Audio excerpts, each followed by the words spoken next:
스피치의 에피소드는 청중들과 함께 공감해야 합니다.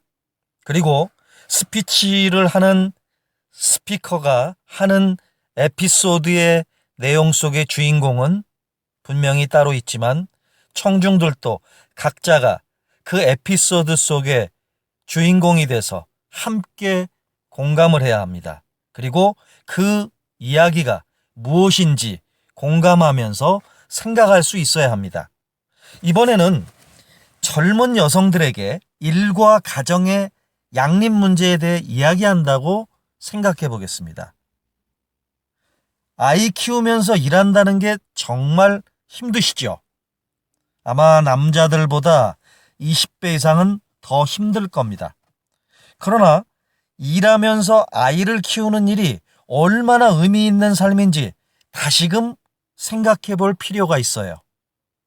자, 여기서 끝나면 사람들은 속으로 당신이 해봤어? 자, 이렇게 반문할지도 모릅니다.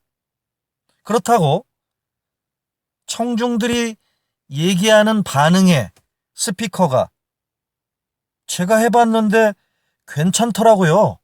여러분들도 꼭 해보세요. 자, 이렇게 답변을 하는 이것도 참 촌스럽습니다. 자, 여기에서 중요한 것은 에피소드의 서두만 던지고 바로 에피소드의 본론으로 이끌어가야 하는 것입니다. 에피소드의 활용법에는 기본적인 구조가 있습니다. 1차적으로 논리적인 주장을 편 다음에 청중이 모르는 사이에 새로운 드라마로 이끌고 그 드라마가 언제 끝났는지도 모르게 쭉 빠져나와서 그래, 맞아. 앞으로는 나도 그래야겠네. 자, 청중들이 이렇게 결심하게 만들어야 합니다. 어설프게 스피커가 청중들 앞에서 제가 눈물 없이는 들을 수 없는 이야기를 지금부터 들려드리겠습니다. 자, 이렇게 말을 하면 청중들의 반응은 그래, 네가 얼마나 가슴 아파하는지 한번 드러나 보자. 자, 청중들은 이렇게 팔짱을 끼면서 스피커를 바라보게 됩니다. 에피소드 하나로 끝장을 보려 하면 안 됩니다. 그럴듯한 에피소드를 구성했다고 해서 그것만으로 전체를 끌어가려는 우를 범해서는 안 됩니다. 하나의 논리를 받쳐주는 여러 가지의 에피소드를 서로 연결해서 여러 번 검증할수록 그 스피치는 탄력을 받습니다. 예를 들어서 매너리즘에 빠지지 말자는 주제로 스피치를 한다고 가정해 보겠습니다. 직원을 많이 둔 CEO나 자식을 둔 부모라면 누구나 솔깃할 이야기일 것입니다. 제가 기업에서 강연할 때마다 약방의 감초처럼 소개하는 내용입니다. 그만큼 우리 사회에는 매너리즘에 빠진 사람이 많기 때문입니다. 자, 예를 들자면 이렇게 강의를 해봤죠. 자, 여러분, 아무리 품질이 뛰어난 사과라도 신선도가 떨어지면 어떻습니까? 가격이 떨어지죠. 자, 대형마트나 슈퍼마켓에 가보세요. 매너리즘에 빠진 사과가 얼마나 많습니까? 자, 여러분들도 마찬가지입니다.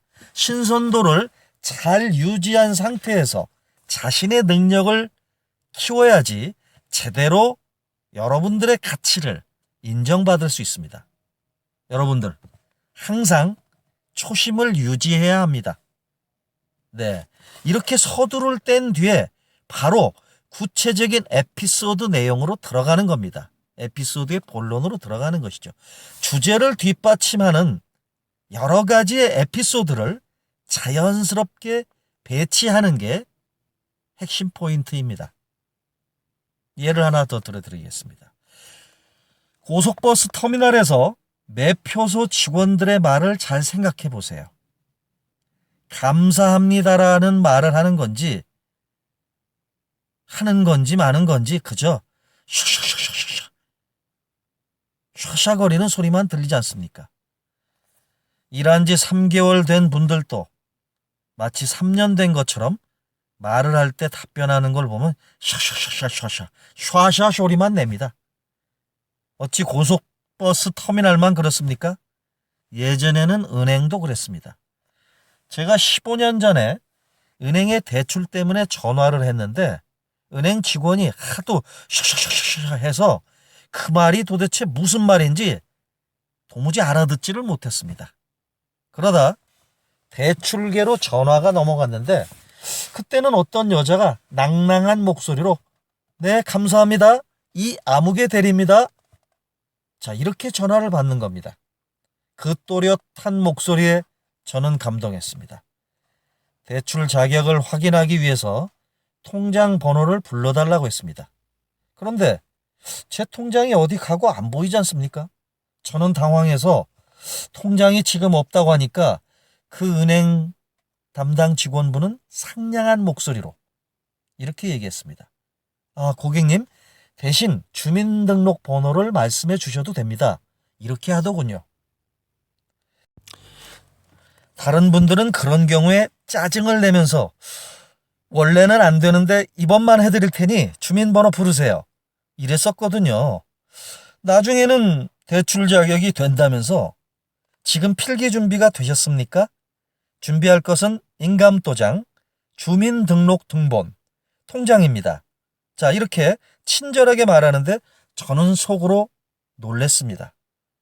저는 이렇게 생각했죠. 야, 이 직원분 참 괜찮은 사람이다. 그렇게 생각이 들더란 말이죠.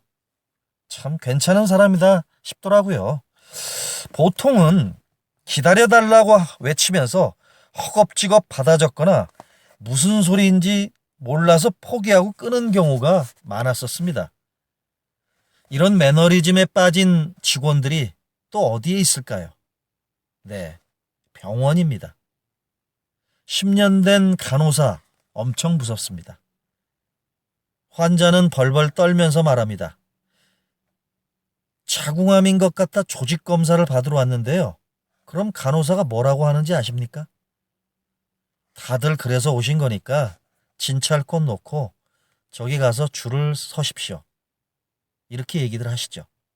환자는 평생 처음으로 암에 걸려서 정신이 없는 상태지만 간호사는 10년 동안 암에 걸린 사람들만 너무나 많이 봐서 이제는 지겨운 겁니다. 간호사는 10년을 일했어도 프로가 아닌 것이죠. 백화점 구두 매장도 마찬가지입니다.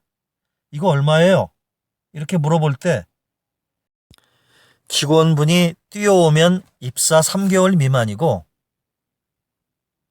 아니면 거기 가격 써 있잖아요. 이렇게 하면서 구두칼로 다리를 치면서 돌아다니는 사람은 입사 3년 차 이상이라고 보면 됩니다. 여러분들, 매너리즘에 빠지는 순간 직업적 가치는 땅에 떨어집니다. 여태까지 쌓아온 경력은 어제 했던 일상일 뿐이지 프로로서의 가치가 아니게 된 거죠. 프로페셔널의 가치가 아닌 게 되는 것입니다. 당연히 내 자신의 가치도 거기서 끝나는 겁니다. 그런 사람은 절대로 그 분야에서, 그 일에서 최고가 될 수 없습니다. 여기에는 4가지 에피소드가 맞물려 있습니다. 제가 알려드렸었죠. 예를 들어서 표현해 봤습니다. 먼저 고속버스 터미널 직원, 은행 대출 담당 직원, 병원 간호사분, 백화점 매장 직원 등 그 중에서 중심은 은행의 에피소드입니다. 은행 에피소드를 중심으로 나머지 3가지 에피소드를 결합함으로써 4번이나 설득을 하고 검증하는 방법을 그 과정을 거치는 것입니다. 이처럼 중심을 주변 에피소드들이 잘 받쳐주는 구조가 가장 안정적이고 탄탄합니다. 이렇게 에피소드를 구성하면 논리를 벗어나지 않으면서도 청중들이 스스로 자유롭게 사고하고 생각하고 검증할 수 있게 해줍니다. 에피소드의 십자포화 속에서 스스로 정리하게 만드는 것입니다. 매너리즘에 빠지지 말자. 도입의 논리, 신선도를 유지해 초심을 지키자. 서브 에피소드 터미널, 고속버스 터미널 직원. 메인 에피소드 은행 대출 담당 직원. 서브 에피소드 병원 10년차 이상 된 간호사분. 서브 에피소드 백화점 입사 10년차 이상과 입사 3개월 이내의 초보 직원. 그 다음 마무리 논리. 신선도 유지는 프로로서 최고의 가치이다. 이렇게 에피소드를 유기적으로 서로 연결하면서 만들어가는 겁니다. 요즘에 각 기업마다 중요하게 대두되는 화두가 바로 다양성입니다. 박사가 박사다우면 박사밖에 못합니다. 박사지만 박사답지 않은 능력, 즉 네트워킹, 스피치, 마케팅 같은 다양한 장점이 있어야 연구소의 소장이 될 수 있습니다. 회사에서 필요한 능력은 공부만 잘해서 되는 것이 아닙니다.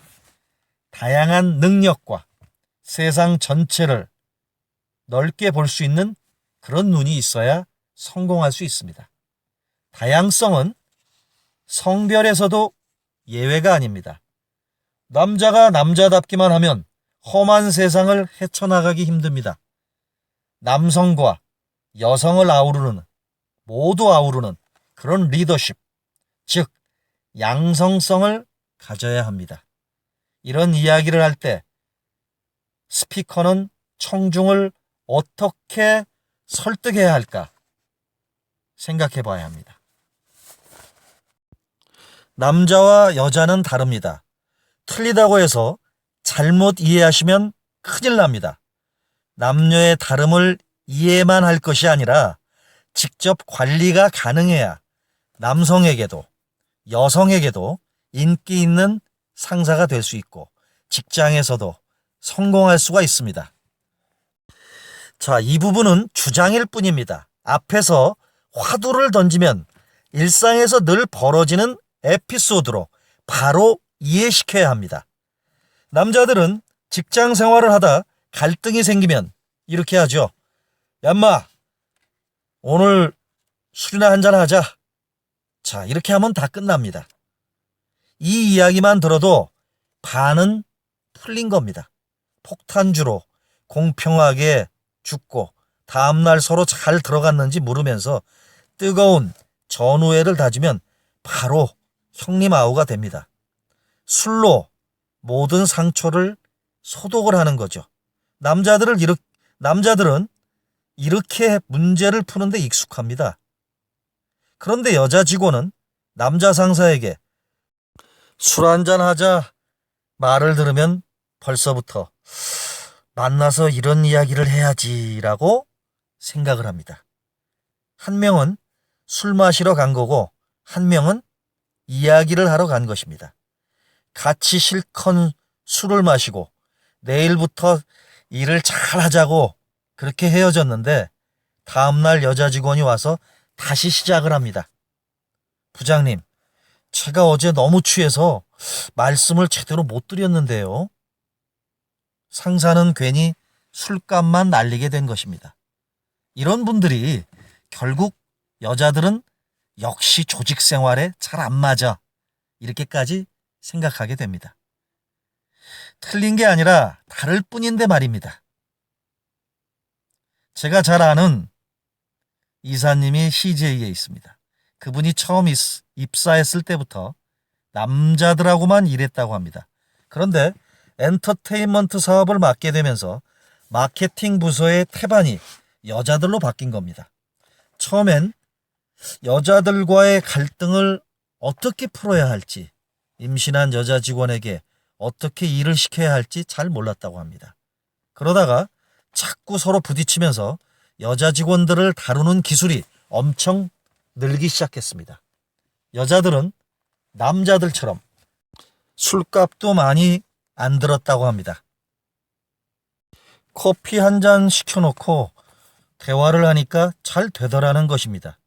나중에는 만삭보다 입덧하는 임신 초기가 더 힘들다는 것을 알고 3개월에서 5개월일 때 일을 줄여주는 등 여직원들에게 배려를 아끼지 않았다고 합니다.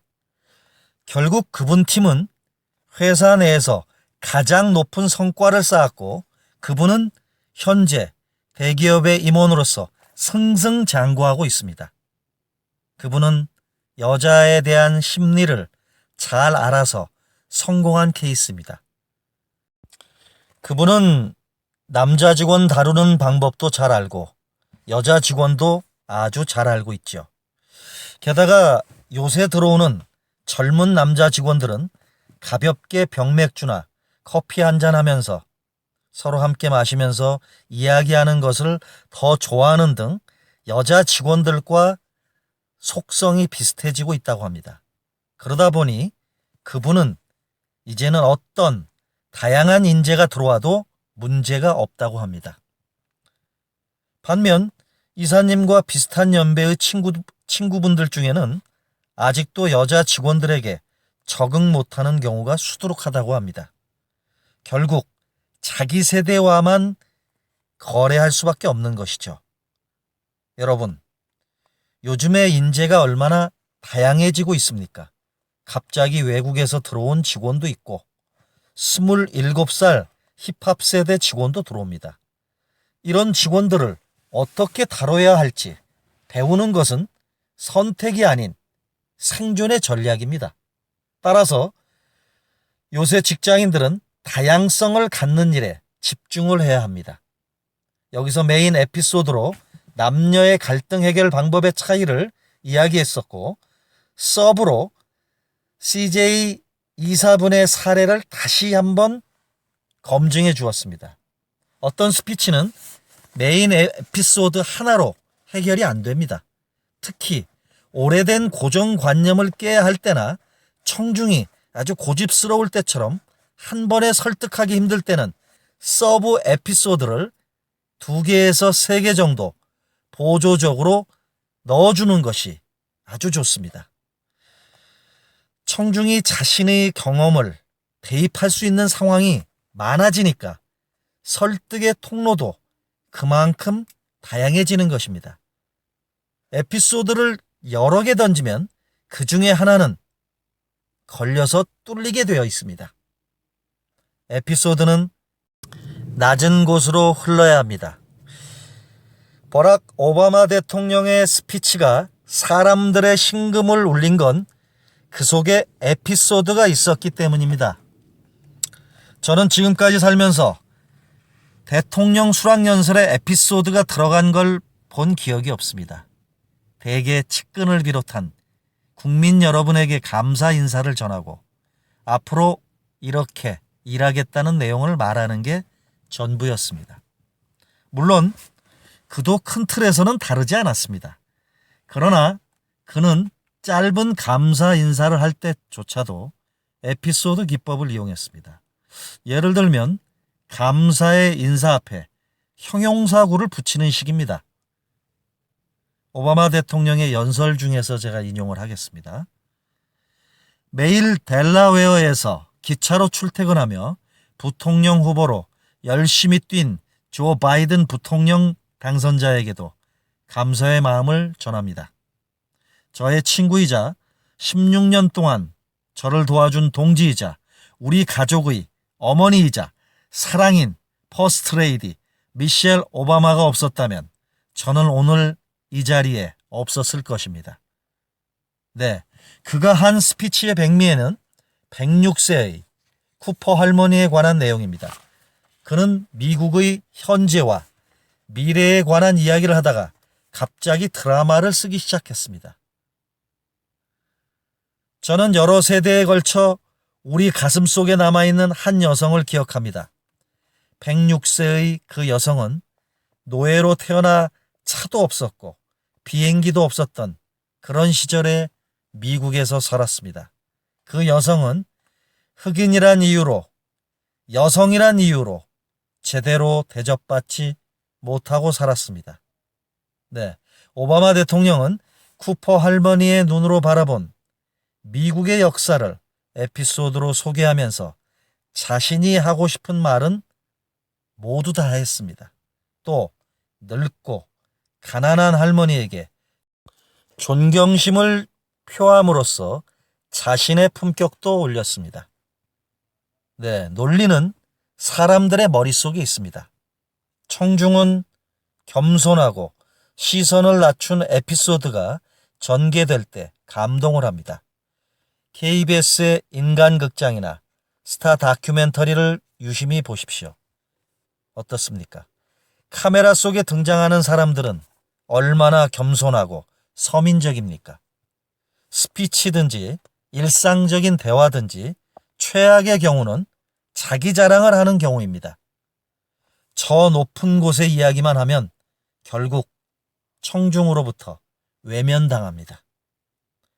이렇듯 에피소드의 기법은 오바마와 같은 거물급 인사만의 전유물은 아닙니다.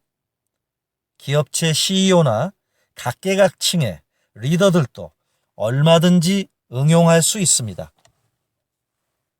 기업 10년사를 할 때 직원들을 졸게 만드는 거룩한 말씀만 하지 말고 내년에 은퇴하는 공장의 반장 아저씨를 언급해 보는 것입니다. 그 반장 아저씨의 눈을 통해서 바라본 회사의 역사, 발전, 미래의 비전을 그렇게 이야기하면 청중의 눈빛 자체가 달라질 것입니다. 겸손한 태도는 언제나 성공을 부릅니다. 이제부터는 저 높은 곳에서의 논리만 고집하지 말고 낮은 곳의 에피소드를 활용해 보십시오. 네, 다음은 제3부 공감 스피치로 들어가겠습니다. 청중을 두려워하는 것은 존경하는 것과 같습니다. 적절한 긴장은 상대방에 대한 존경심의 표현이자 성의 있는 마음가짐을 뜻합니다. 청중 앞에서 두려움, 떨림, 긴장을 느끼는 것은 지극히 정상입니다. 적당한 긴장과 두려움이 있어야 청중을 내 편으로 만들 수가 있습니다. 1장 청중이 없는 스피치는 독백이다. 한 중소기업의 CEO분이 계셨습니다. 30년간 기업을 이끌어온 그분은 회사를 위해 열심히 일해준 직원들에게 멋지게 신년사를 하고 싶어 했습니다. 그분의 신년사 중에 내 스스로 이제는 너무 부끄러워서 맞습니다. 정말 고마운 직원들이 많고 힘을 주고 싶은 직원들이 많은데 나는 말만 하면 제대로 전달이 되지 않아서 입을 닫고 살았습니다. 언젠가 신입 여직원이 하는 말을 들었는데 이러는 겁니다. 우리 회장님은 원래 과묵하시잖아. 그래도 속정은 있으시겠지. 속정은 있는 분이야. 네, 전 정말 정이 많은 사람인데 잘못하면 오해만 나을 것 같더라고요. 사실 제가 앞에 서서는 1분을 제대로 못 서 있었습니다. 너무나 떨려서 얼굴부터 빨개졌거든요. 그런데 이번에는 제대로 배워서 직원들에게 멋지게 신년사를 하고 싶습니다. 힘차게 기운도 주고 고맙다는 얘기도 해주고 싶어요. 그래서 왔습니다. 저는 이렇게 생각했습니다. 이분의 말씀을 듣고서 참 이분은 멋있는 생각을 지닌 CEO였습니다. 그는 온 힘을 다해서 열심히 노력을 했고 조금씩 나아지기 시작했습니다. 3분, 10분, 30분 이렇게 늘어나는 스피치 시간만큼 이분의 자신감도 늘어났습니다. 나중에는 이분이 제가 해냈습니다. 기분이 너무 좋네요. 하나도 안 틀리고 다 했습니다. 준비한 내용이 꽤 많았지 않습니까? 근데 그거 하나도 안 까먹고 하나도 안 틀렸어요. 네, 그분은 신년사를 마치자마자 흥분한 채로 달려와서 너무나 좋아하는데 전 솔직히 불안감이 몰려왔습니다. 외운 대로 말하는데 급급해서 청중들은 못 본 게 아닐까 하는 그런 불안감이었습니다. 며칠 뒤에 마침 그 기업에 강의를 가게 돼서 직원들에게 물어봤습니다. 저 혹시 대표님이 신년사를 멋지게 잘하셨나요? 직원분들의 답변은 이랬습니다. 저희 죽는 줄 알았습니다. 너무 졸려서요. 좋은 내용은 많았었던 것 같은데 대표님 혼자 계속 얘기를 하셔서 참 듣기가. 네, 직원들의 반응은 이랬습니다. 예상대로 그 CEO분은 열심히 준비한 자신의 스피치를 그대로 뽐내고 온 거였습니다. 연습 덕에 개인적인 발표력은 향상은 됐습니다만 스피치로 청중에게 전달한 건 아니었습니다. 지금은 어떨까요? 그는 자신에게 부족했던 점을 받아들이고 꾸준히 연습을 해서 이제는 정말 직원분들과 소통하는 소통의 신년사를 하고 있었습니다. 여러분들, 스피치에서 가장 중요한 게 뭐겠습니까? 스피치에서 가장 중요한 게 뭘까? 저한테 묻는다면 저는 주저없이 청중이라고 대답하겠습니다. 듣는 사람이 가장 중요한 것입니다. 대부분의 스피커는 제일 먼저 어떻게 말을 할 것인가, 그리고 무엇을 말을 할 것인가, 이것을 고민합니다. 하지만 누구에게 말을 할 것인가, 이것을 먼저 떠올리는 사람은 의외로 적습니다. 팔리지 않는 물건은 의미가 없듯이 들어줄 사람이 없는 스피치는 그저 혼자만의 독백이고 혼자의 메아리일 뿐입니다. 청중과 소통하는 그런 스피치를 하고 싶다면 어떻게, 무엇을 생각하기에 앞서 들어주는 이가 누구인지를 알아야 합니다. 성공하는 스피치는 청중을 제대로 아는 것에서부터 출발합니다. 2장, 청중이 누구인지 파악하라. 얼마 전 동창회 송년 모임에 간 적이 있습니다. 주최 측에서 분위기를 띄우려고 유명 개그맨을 섭외했습니다. 저는 행사 내내 그를 보면서 마음이 불편했습니다. 텔레비전에서 개그를 할 때는 그렇게 재미있던 사람이 200명 이상의 청중들 앞에서는 속수무책으로 무너진 것입니다. 사람들의 연령층은 40대부터 70대까지 연령층이 다양했는데 아무도 그의 개그에 반응하지 않았습니다. 박수도 안 치고 웃지도 않았습니다. 나중에는 몸개그까지 했지만 청중들은 여전히 꿈쩍하지 않았습니다. 저는 직업상 마이크를 쥐고 사는 사람이다 보니 무대에 오른 사람은 어지간하면 응원해 주는 편입니다. 그래서 저는 더 안쓰러운 마음에 더 크게 웃고 박수 치라고 옆 사람을 부추기기도 했지만 절대 역부족이었습니다. 네, 그에게 청중은 무엇이었을까? 바로 적입니다. 적군 200여 명과 싸워서 상처투성이가 된 그를 보면서 제 마음도 같이 무너졌습니다. 어느 모임에 가수 한 분이 초청돼 왔습니다. 노래 잘하는 가수로 알려진 분인데 청중들 앞에서 철저히 무너지고 말았습니다. 그분은 그날 모두 일어나세요, 뛰세요, 노래를 3곡 부르면서 크게 외쳤지만 청중들 중에 아무도 움직이지 않았던 것입니다. 그분이 이렇게 표현하시더라고요. 가수 생활 30년에 이렇게 겁나는 분들은 처음입니다. 그는 무대에서 내려가면서 고개를 절레절레 저었습니다. 물론 자신의 노래 실력도 다 발휘하지도 못했습니다. 만약 그 가수가 청중 가운데 한 명을 1대1로 만났다면 어땠을까요?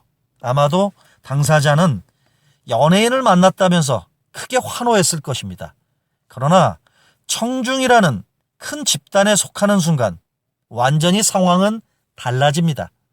나이가 많든 나이가 적든 지위나 학식이 높든 낮든지 간에 마찬가지입니다.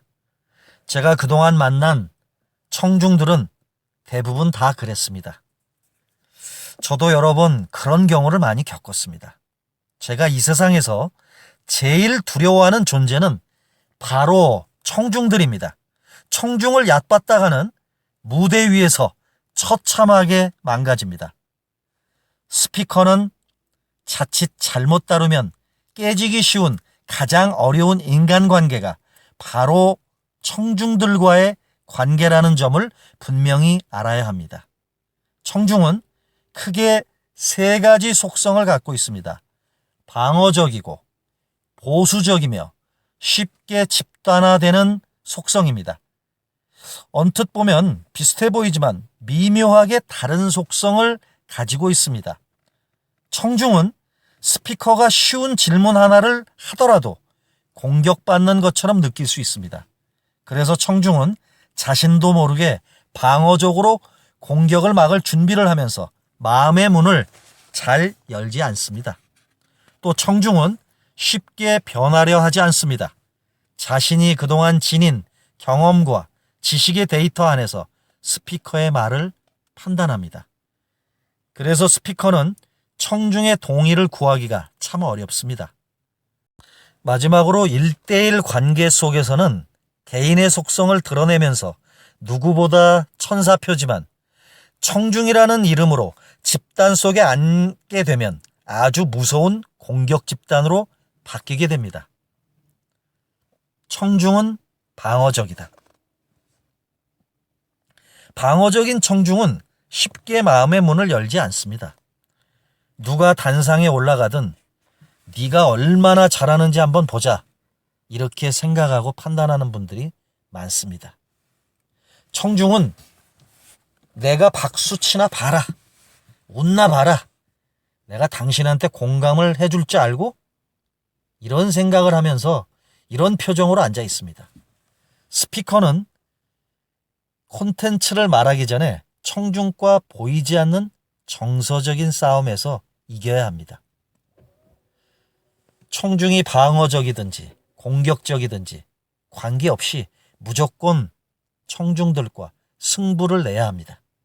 그것을 극복하려면 엄청난 에너지와 스피치에 대한 리더십이 필요합니다. 옛날에는 교실에서 아이들이 떠들고 말을 듣지 않으면 선생님이 한두 명을 본보기로 혼내면 됐습니다. 그러나 요즘에는 그런 방법이 아예 통하지 않습니다. 선생님이 본보기로 그렇게 한 학생에게 창피를 주면 애들이 다 나가버립니다. 학생들에게도 안 통하는데 사회의 일반인들은 오죽하겠습니까? 부드러우면서도 카리스마 넘치는 스피치 리더십이 필요합니다. 청중이 들고 있는 방패와 창을 스스로 내려놓도록 해야 합니다. 지금까지 제가 만난 이들 중에서 가장 방어적인 청중은 성희롱 예방 교육에서 만난 40대, 50대 중년 남성들이었습니다. 마치 제가 여러분들 성희롱 하셨죠? 이렇게 물어보기라도 할까봐 미리미리부터 장벽을 쌓았습니다. 어떤 부장은 교육장에 들어오면서부터 아니 짜증나게 이런 교육은 왜 받으라고 하는 거야? 이렇게 소리를 쳤고 어떤 이사분은 아예 신문지를 들고 오기도 했습니다. 그 순간 스피커가 주눅이 들면 안 됩니다. 청중은 스피커의 심리 상태를 귀신같이 알아차립니다. 심리적으로 위축되면 준비한 것도 생각이 잘 안 나고 말도 꼬이고 시선도 불안해지기 시작합니다. 청중을 내 편으로 만들려면 최초의 10분이 대단히 중요합니다. 처음이 불안하면 청중은 강연 내내 등을 돌립니다. 그래서 저는 성희롱 예방 교육을 할 때면 더 많이 웃고 더 편안하게 이야기를 시작합니다. 방어적인 청중의 마음을 열게 하는 가장 좋은 무기는 편안함입니다. 편안함. 여러분, 이런 교육 정말 짜증나시죠? 제가 생각해도 도대체 이런 교육을 왜 하나 몰라요? 성희롱 예방 교육 같은 건 빨리 없어져야 돼요. 그런데 제가 여기에 왜 왔는지 혹시 아세요? 남자들이 잘 몰라서 실수하는 게 있습니다. 그걸 남자들 탓으로만 돌릴 수가 있나요?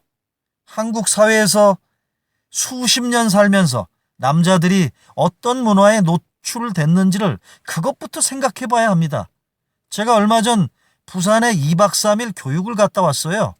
그 회사의 이사님이랑 제가 밥을 먹으면서 이야기를 하는데 이사님이 그러시는 거예요. 취업을 앞둔 딸이 있는데 제가 외국계 회사 가라고 했습니다. 아직까지 한국 회사는 남녀 차별이 심해서 승진을 못하니까요. 제가 그 이야기를 들으면서 그분은 여자에 대한 이해가 남다르다 싶었는데 갑자기 물으시는 겁니다. 그런데 이렇게 지방에 며칠씩 다니면 가족들이 싫어하지 않습니까? 그 이야기를 듣고 솔직히 실망스러웠습니다. 역시 한국의 남자들이 여자를 이해하는 한계는 딸까지구나 싶었습니다. 나중에 비서한테 들으니까 이사님이 나쁜 뜻이 있어서가 아니라 정말 궁금해서 물어보셨다는 겁니다. 특별히 가정을 중요시하는 가부장적인 것은 아닌가 생각을 했습니다. 우리 모두 그런 문화 속에서 살아왔었죠. 저는 10분 동안 이런 식으로 청중들과 함께 공감할 만한 편안한 이야기로 강연을 시작했습니다.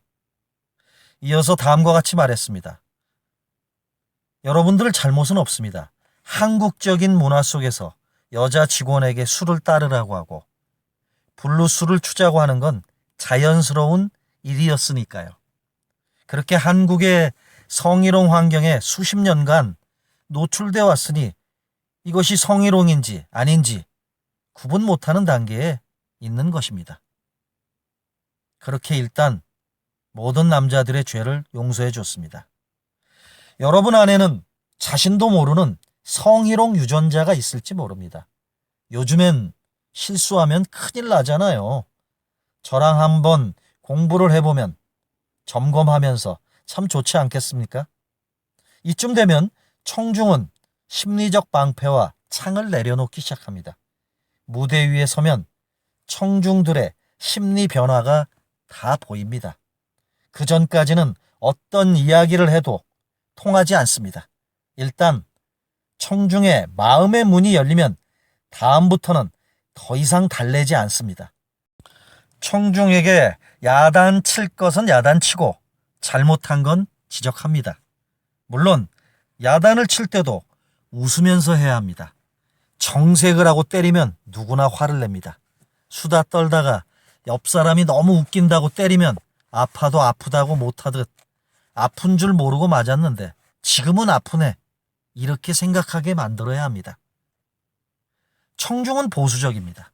청중은 자기의 경험과 자기의 지식 기준에서 스피커의 이야기를 듣습니다. 그래서 웬만하면 자신의 틀에서 움직이려 하지 않고 쉽게 동의하려 들지도 않습니다.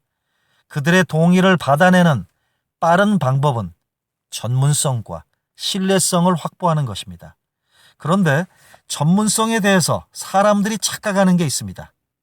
화려한 프로필이나 쟁쟁한 스펙 속에서 당연히 전문성이 담겨 있다고 생각하는 점입니다. 그러나 꼭 그렇지만은 않습니다. 청중에게 전문성은 그들의 문제를 해결해 줄 수 있는 그런 능력입니다. 보수적인 청중은 말을 하는 화자를 전문가라고 인정할 수 있을 때 태도를 바꿉니다. 2005년도경에 여성 마케팅에 관련된 책들이 나왔습니다. 그 당시는 아직 여성 마케팅이 본격화되지 않았던 시기여서 신선한 주제였습니다. 하지만 여성 마케팅 강의를 처음 할 때 제가 가장 먼저 해야 할 일은 바로 청중들의 보수성을 깨는 일이었습니다. 그들은 마케팅 전문가도 아닌데 마케팅 강의를 하겠다는 저를 이상하게 생각했습니다. 강사 프로필을 소개해도 마케팅과 관련된 내용은 단 한 줄도 찾기 힘들었습니다. 저는 그들의 고민을 바로 끄집어냈습니다. 제가 이렇게 얘기를 했죠. 이 주제는 저에게 굉장히 친숙한 주제입니다. 저는 지난 12년 동안 여성에 대해서만 고민하고 강의를 했습니다. 능력 있는 여성들이 조직에서 성장하려면 어떻게 해야 할까? 이런 것에 대해 오랜 시간 연구한 결과 조직 문화 이해와 여성 리더십이란 프로그램을 만들었습니다. 경력 단절 여성들이 줄어들 수는 없을까? 이것을 고민하면서 셀프 리더십이란 교육도 만들었습니다. 그렇게 여성에 대해서 하나하나 공부하면서 만든 프로그램만 10개 이상입니다. 이 프로그램으로 12년간 수천 개 조직에 강의하러 돌아다니면서 알게 된 사실이 있습니다. 여성의 마음을 잡으면 돈이 된다는 것입니다. 시장은 과연 여성의 마음, 여성의 심리 동선을 잘 따라가고 있을까요? 아닙니다. 아이들 태워 안전하게 마트 가서 장 보고 와야 하는 여성들의 마음은 SUV에 있는데 계속 이상한 보라색 차만 여성 전용차로 만들고 있고, 디지털 카메라는 이미 여고생 손으로 넘어갔는데 아직도 아버지 면도기 옆에 자리하고 있는 것이죠. 시장은 아직 여성의 마음을 제대로 다 읽지 못한 것입니다. 마음의 동선만 따라가면 제품도 팔고 충성도도 얻을 수 있는데 아직 그 비밀들을 모르고 있더라고요. 그래서 제가 오늘 12년간 수천 개 조직의 여성들로부터 배운 여성 심리의 비밀을 여러분들에게 알려드리려고 합니다. 네, 그제서야 의심의 눈초리들은 호기심의 눈으로 바뀌었습니다. 청중들의 보수성은 단지 말을 하는 화자에 대해서만 발동되는 것이 아닙니다. 내용에 대한 불신이 많으면 청중들 역시 보수적으로 바뀝니다. 팀장급을 대상으로 한 커뮤니케이션 강의를 간 적이 있었습니다. 직장 내 커뮤니케이션이라면 진절머리가 날 수도 있는 직책이 바로 회사에서 팀장급입니다. 이미 그들은 적게는 10년, 많게는 25년 이상 해볼 만한 경험은 다 해봤습니다. 칭찬을 먼저 하고 피드백을 하라고 해서 칭찬도 해봤는데 듣는 사람은 비꼬지 말랍니다. 듣기를 잘해야 한다고 해서 말 끝날 때까지 들어본 적도 있는데 영혼 없는 리액션은 하지 말랍니다. 어디 그뿐입니까? 여성 직원들에게 업무에 대한 피드백을 주다가 갑자기 울어버려서 나쁜 상사로 찍힌 적도 있다고 합니다. 신세대 남자 사원과 대화해보려고 개그 콘서트 유행어도 써봤는데 앞으로는 하지 말랍니다. 자, 이렇게 소통이 잘 되는 상사 되기가 얼마나 힘든지 해봐도 소용없었던 경험의 데이터들이 너무나도 많습니다. 팀장들의 애로사항이 고충이 많았죠. 그런 팀장들에게 당신부터 커뮤니케이션을 바꿔야 한다고 주장하면 과연 그들의 동의를 얻을 수가 있겠습니까? 그들의 동의를 얻을 수가 없습니다. 정말 구체적인 그들의 에피소드를 많이 준비해야 합니다. 왜 팀장급 중간 관리자들이 커뮤니케이션의 회의적인지를 제가 똑같이 경험한 상태에서 가질 수 있는 질문으로 그 답을 찾아내야 합니다. 몇 가지의 문제가 해결되고 나면 청중들은 다음에 내용을 들으려고 합니다. 청중은 쉽게 집단화됩니다. 한 사람 한 사람이 모였을 뿐인데 청중이라는 이름이 붙게 되면 집단의 속성을 과감히 드러냅니다. 청중이 집단화될 때 스피커는 청중을 빨리 분열시켜 놔야 합니다. 제가 개그맨 모임에서 강의를 한 적이 있습니다. 개별적으로 보면 엄청나게 재미있고 웃기는 사람들인데 모여있으니 좀처럼 웃지를 않았습니다. 개그맨이 그럴진데 일반인들은 오죽하겠습니까? 과묵한 사람 반, 웃고 맞장구 치는 사람들이 반반이 섞여 있으면 분위기는 과묵한 사람 쪽으로 쏠립니다. 청중은 다수가 웃어야 간신히 따라 웃고 다수가 박수를 쳐야 간신히 따라서 박수를 칩니다. 발랄한 10대들은 안 그럴까요? 애들도 모이면 어른들과 똑같습니다. 똑같이 긴장하고 그렇게 들어가야 합니다. 무작위로 남녀노소 500명을 모여놔도 마찬가지입니다. 이때 스피커는 주눅 들지 말고 청중을 4분 5열 시켜야 합니다. 즉 청중을 소규모 그룹으로 나누는 것입니다. 이렇게 하는 것이죠. 여기 20대부터 50대까지 계신 것 같은데, 자, 20대 손 한번 들어보세요. 그러면 20대 중에 절반만 손을 듭니다. 이럴 때는 나머지도 손들게 만들어야 합니다. 농담을 하든지 손든 사람에게 상을 준다고 하든지 전부 다 손을 들게 해야 합니다. 모두가 손을 들면 20대의 특성과 관련된 재밌는 이야기를 시작합니다. 20대 여성이 제일 갖고 싶은 3가지가 뭔지 아세요? 첫째는 오피스텔, 둘째는 자동차, 셋째는 오피스텔과 차를 가진 남자. 이렇게 청중들에게 제가 질문을 하면 20대가 손들면 30대부터는 거의 다 손을 듭니다. 여러분들 집에서 애들 키우시기가 참 힘드시죠? 여기 계신 남자들 중에서 노후를 편안하게 보내고 싶은 분들은 지금부터 열심히 애들을 보셔야 합니다. 요즘에 여자들 소원이 뭔지 아세요? 남편이 애를 돌볼 동안 화장실에서 문 닫고 편안하게 볼일을 보는 겁니다. 네, 40대들은 무슨 이야기를 할까 기대를 하면서 손을 번쩍 들기 시작합니다. 40대 여러분, 돈 버느라고 힘드시죠? 우리 부부도 40대인데 저는 그렇게 용비어천가를 잘 부는 사람 처음 봤습니다. 마치 사장이랑 연애하는 것 같다니까요. 자, 이렇게 얘기를 하면 청중들은 대부분 반응들이 좋습니다.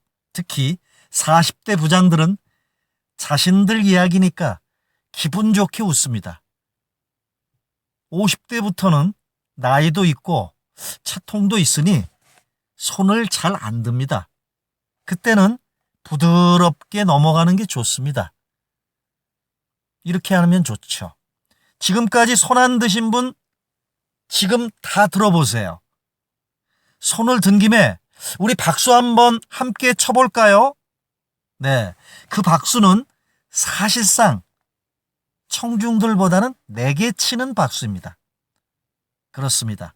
방어적이고 보수적이고 집단적 성향을 지닌 청중의 심리적 방패와 창을 내려놓게 해야만이 나올 수 있는 박수이기 때문입니다. 한 번에 손드는 청중을 보기는 힘듭니다. 하지만 서너 번 이야기를 해서 손을 안 드는 청중도 본 적이 없습니다. 스피커는 이러한 장벽들을 부수고 들어가서 청중을 분열시켜야 합니다. 한쪽에서 웃기 시작하면 보수적인 사람들도 타이어에 바람 빠지는 소리를 내면서 웃기 시작합니다. 남들이 또 박수를 치면 아, 여기서 나도 박수를 함께 쳐야 되는 거구나. 자, 이렇게 생각들을 하고 마음 놓고 웃기 시작하고 마음을 놓고 웃으면서 고개를 끄덕이기도 합니다. 네, 유능한 스피커는 서두에서 청중들에게 리액션하는 법을 가르쳐 줍니다. 강의 중간에도 청중의 리액션을 끌어내는 동작을 꼭 넣어야 합니다. 양병무 재능교육대표가 이 방법을 자주 쓰는 방법입니다. 그것은 바로 박수를 치는 것입니다. 박수. 아주 좋은 방법이죠. 네, 여러분, 리더십이 뭔지 아십니까? 리더십은 딴 거 없어요.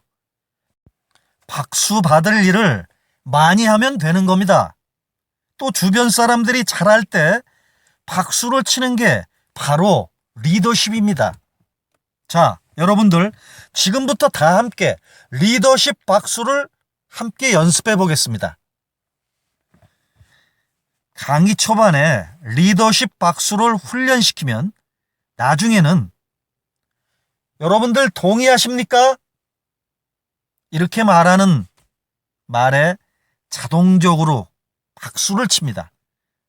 순식간에 청중과의 사이에 벽이 허물어집니다. 예전에 숙명여대에서 교수들을 상대로 박수를 치게 했더니 다들 처음에는 굳은 표정으로 슬로우 비디오처럼 슬로우 모션처럼 박수를 치더랍니다. 그런데 박수를 치면 칠수록 재미가 있어서 나중에는 자신들의 수업에 이 방법을 벤치마킹했다고 합니다. 박수를 치면 칠수록 재미있어 하더니 나중에는 자신들의 수업에 이 방법을 벤치마킹했다고 합니다. 스피커는 청중이 고개를 끄덕이고 박수를 치게끔 하는 오프닝 콘텐츠를 갖고 있어야 합니다. 이런 비장의 무기가 없이 제가 오늘 여러분께 중요한 말씀을 드리려 합니다. 자, 이렇게 말을 하면 강연은 시작부터 꼬이기 시작합니다. 청중은 빗장을 걸고 셔터를 딱 내리고 문을 닫아버립니다. 자신들끼리 눈짓을 보내면서 청중들은 더 보수적이고 방어적인 태도로 변하는 것입니다. 스피커가 무대 위에서 그 모습을 보면 진땀이 나고 입이 마릅니다. 준비한 콘텐츠의 10분의 1도 제대로 전달 못하게 됩니다. 청중이 웃어야 할 포인트에서 웃지 않으면 뭐가 잘못됐는지 스피커는 심각한 고민에 빠집니다. 멀쩡한 콘텐츠라도 청중의 공감을 이끌어내지 못하면 잘못된 콘텐츠가 되는 것입니다. 청중에게 피해를 준 것과 비슷한 상황이 되는 것입니다. 따라서 스피커는 앞에서 이야기한 청중의 세 가지 속성을 정확히 이해하고 있어야 합니다. 스피치를 하기 위해서 무대 위로 오른 사람들에게 청중은 괴물 집단과 같습니다. 이 괴물을 순한 토끼로 만들어야 합니다. 내가 원하는 대로 귀를 쫑긋 세우고 팔짝팔짝 뛰게 만들어야 합니다.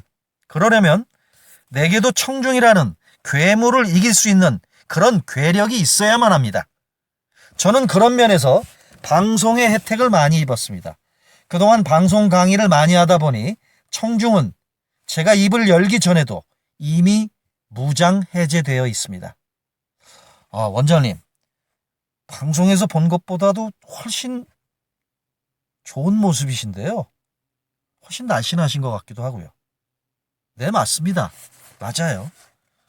저는 스스로 자수해서 광명 찾은 청중 앞에서 더 이상 20대 분들 손 드세요, 이렇게 말할 필요가 없어진 것입니다.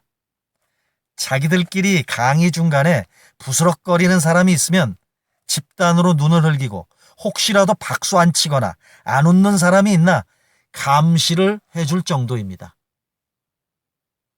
첫 10분 동안은 청중의 마음을 열면 나머지 50분은 적이 아닌 내 편에게 강의를 하는 셈입니다. 이렇게 되면 청중분들이 오히려 저를 도와주는 것입니다. 스피커가 최적의 상태로 이야기할 수 있도록 거들어주고 같이 좋은 작품을 만드는 것입니다. 물론 그렇게 되기까지는 정말로 치열하게 노력을 많이 해야 합니다. 청중을 두려워하는 것은, 즉 청중을 존경하는 것과 같습니다. 적절한 긴장은 상대방에 대한 존경심의 표현이자 성의 있는 마음가짐을 뜻합니다. 청중 앞에서 두려움, 떨림, 긴장을 느끼는 것은 지극히 정상입니다. 적당한 긴장과 적당한 두려움이 있어야 청중을 내 편으로 만들 수 있는 것입니다. 반면에 청중을 너무 얕잡아 보면 스피치는 무조건 망치게 돼 있습니다. 청중을 별것 아니라는 그런 생각이 제일 무서운 것입니다. 꼭 별것이 도사리고 있기 때문입니다. 기업의 오너들 중에는 스피치 능력이 항상 제자리인 분들이 많습니다. 그분들은 스스로를 월급 주는 사람으로 생각하기 때문에 청중을 두려워하지 않습니다. 그분들은 생각나는 대로 예전 이야기를 하면서 한바탕 잔소리를 퍼붓는 경향이 있습니다. 제가 아는 어떤 분은 신년사를 하다가 전날 회식이 과해서 꾸벅꾸벅 조는 직원들을 발견하고서는 이렇게 소리를 쳤답니다. 저런 인간들 때문에 우리 회사가 발전이 없는 겁니다. 인사팀장, 뭐하고 있어? 지금 조는 사람들 이름 다 적어서 교육 다시 보내도록 해. 알았어? 네, 그날 밤 회사 직원들은 삼삼오여 모여서 사장을 뒤에서 잘근잘근 씹었습니다. 청중을 졸게 만든 건 스피커의 책임이지 청중의 책임은 아닙니다. 오히려 스피커는 청중에게 반성을 하고 사과를 해야 합니다. 반성하고 사과할 일이라는 것입니다. 제가 어느 보험회사 지점에서 강의를 간 적이 있습니다. 중도하차하는 설계사분들이 많은 데다 보험사 영업도 시원찮으니 동기부여를 해달라는 주문이었습니다. 그런데 강의를 듣는 설계사들의 태도는 달랐습니다. 박수도 잘 치고 질문도 열심히 하는 등 그분들의 반응은 대단히 뜨거웠습니다. 분위기는 괜찮은데 왜 실적이 안 나올까? 저는 강의를 끝내고 그 보험사 지점장님과 식사를 하면서 그 원인을 알게 됐습니다. 그의 말이 참 가관이었습니다. 그분이 하는 말씀이 40대 여자가 밖에서 이런 일을 할 때는 팔자 더럽게 세다는 이야기 아니겠어요? 그분의 말에 저는 순간 그의 얼굴에 찬물이라도 끼얹고 싶었습니다. 초의 시간마다 팔자 센 여자들에게 어떤 잔소리를 할까 고민하는 그런 사람이 과연 자기 휘하의 직원들을 존중할 수 있을까? 지점장이 직원들을 무시하는데 그 영업이 제대로 될 수 있을까? 네, 결국 그분은 실적 부진으로 회사에서 쫓겨나게 됐습니다. 어쩌면 당연한 결과지요. 그리고 제가 아는 화장품 회사의 지점장님은 여성을 존중하고 마음을 잘 헤아려 주는 분입니다. 회사의 직원분들 중에 누구 아들이 공부를 잘한다고 하면 그 아들에게 갖다 주라고 선물도 해주기도 하고, 누구 엄마가 힘들어하면 따뜻한 밥을 사주면서 진심으로 위로를 해줬습니다. 직원분들은 지점장님의 인간성을 눈빛으로 다 알고 있었던 것입니다. 그 지점은 엄청나게 성장했고 직원분들이 스스로 알아서 열심히 일하는 그런 좋은 직장이 됐습니다. 아이는 물론이고 어른들도 자신을 존중하는 말 덕분에 성장 발전합니다. 스피커는 청중을 무조건 인격적으로 대해야 합니다. 청중을 인격적으로 대할수록 스피커의 인격도 함께 올라간다는 것을 꼭 잊지 말기 바랍니다. 3장, 청중과 감성 코드를 맞추는 두 채널 교육 들어가 있습니다. 청중의 외적인 하드웨어를 파악하라. 스피치는 스피커, 콘텐츠, 청중으로 이루어집니다.